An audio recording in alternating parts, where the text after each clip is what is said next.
Nagdesisyon na si Pangulong Ferdinand Bongbong Marcos Jr. na ibalik ang dating school calendar. Ano naman kaya ang pulso ng mga Batanggenyo hinggil dito? Alamin sa live na pagtutok ni Paul Hernandez. Paul?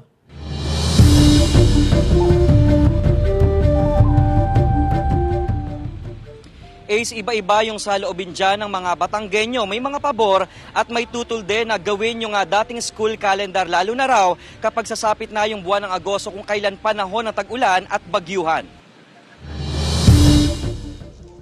May go signal na ni Pangulong Marcos Jr. ang planong pagbabalik sa dating school calendar sa Hunyo. Pinabubuo na ni PBBM ang konkretong plano para rito kay Vice President Sara Duterte na siya ring kalihim ng Department of Education o DepEd. Kinatigan ng rekomendasyong ibalik ang June to March na pasukan dahil sa dinaranas ng mga estudyanteng sakripisyo sa classroom, dala ng mainit na panahon. Iba-iba ang pulso dyan ng ilang mga magulang at estudyante. Mas magaling kasi, di ba po, dapat ngayon ay bakasyon na.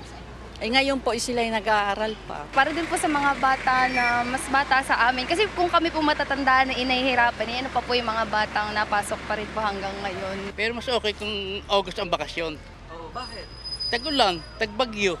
So ligtas ang alin? Balik sa mga bata, pati mga susundo. Ayon naman sa Education Department, tatalima sila sa desisyon ng Pangulo para sa school year 2024-2025. Hindi na hintayin pa yung kung ilang pang taon bago maka-adjust tayo doon sa June as opening of classes. Yun nga lang, mapapaikli raw ang magiging bakasyon ng mga guro at mag-aaral. Sa July 29 ng school opening sa mga public schools at matatapos sa May 16, 2025.